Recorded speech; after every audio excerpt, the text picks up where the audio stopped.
ମୁଁ ତୁମକୁ ଆଜି ପଢ଼ାଉଛି ଭୂଗୋଳର ଜଳଚକ୍ର ବିଷୟରେ।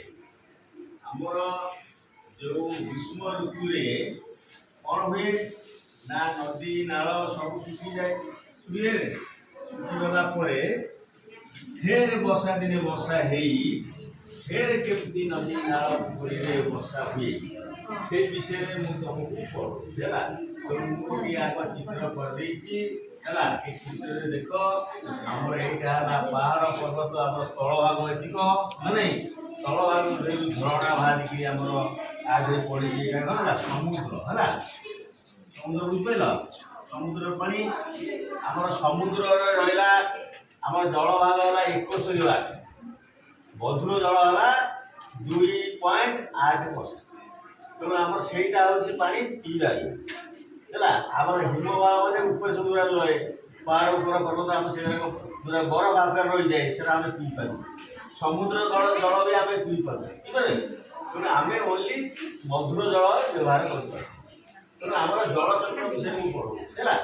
ତେଣୁ ଆମର ଖରାଦିନେ କ'ଣ ହୁଏ ନା ସୂର୍ଯ୍ୟ ହେଲା ନାଇଁ। ସୂର୍ଯ୍ୟ ଯୋଗୁଁ ଆମର କ'ଣ ହେଲା ନା ଏଠି କିରଣ ପଇଲା କୋଉଥିରେ ସମୁଦ୍ର ଉପରେ ଜଳଭାଗରେ ପଇଲା। ସିଏ ଆସ୍ତେ ଆସ୍ତେ କ'ଣ ହେଲା ନା ଆମର ବାଷ୍ପୀକରଣ ହେଇକି କ'ଣ ହେଲା ଚାଲିଲା ନାଇଁ। ତାପରେ ଘନୀକରଣ ହେଇଗଲା ବୁଝିପାରୁଛ। ଘନୀକରଣ ହେଇକିରି ଆସ୍ତେ ଆସ୍ତେ ଚାଲିଲା। ଚାଲିକି କ'ଣ ହେଲା ନା ଏଠି ବୃଷ୍ଟିପାତ ମେଘ ବାଦଲ ସବୁ ହେଇଗଲା।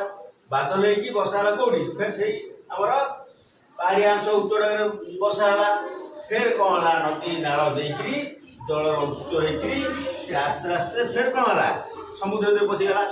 ଏମିତି ଚାଲିଲା ହେଲା। କ'ଣ ଜଳ ଏମିତି ଉଠିଲା ବାଷ୍ପୀକରଣ ହେଇକିରି ତାପରେ ବାଷ୍ପୀକରଣ ହେଲା ବାଷ୍ପୀକରଣ ତାପରେ ଉଚ୍ଛେଦନ ପ୍ରକ୍ରିୟାରେ ବାହାରିଲା କୋଉଠୁ ଆମ ଗଛ ପଛରୁ। ଗଛରୁ ଯେଉଁ ରହିଛି ମାଟି ତଳେ ବି ମାଟି ପାଣି ମାନେ କ'ଣ ରହିଛି ପାଣି ରହିଛି। ତେଣୁ ଉଚ୍ଛେଦନ ପ୍ରକ୍ରିୟାରେ କ'ଣ ହେଲା ସେ ଉପରକୁ ଉଠିଲା।